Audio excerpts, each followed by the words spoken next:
بسم اللہ الرحمن الرحیم۔ سوال سماعت فرمائیے، اگر ایک گھر میں 4 بیٹے کما رہے ہوں اور ان کا والد بھی زندہ ہو اور گھر کا سربراہ والد ہو تو کیا ان کے چاروں بیٹوں پر قربانی واجب ہے؟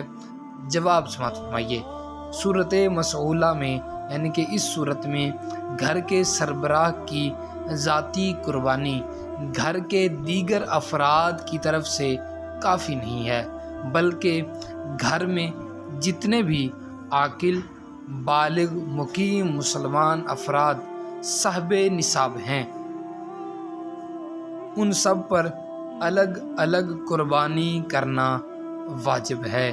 پیارے ناظرین، صاحب استطاعت گھر میں موجود جتنے بھی افراد ہوں گے ان سب پر الگ الگ علیحدہ سے اپنی طرف سے سنت ابراہیمی کو ادا کرنا واجب ہے۔ اللہ تعالیٰ سے دعا ہے اللہ تعالیٰ ہمیں عمل کرنے کی توفیق عطا فرمائے۔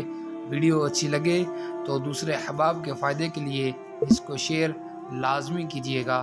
اللہ تعالیٰ آپ سب کا حامی و ناصر ہو، آمین۔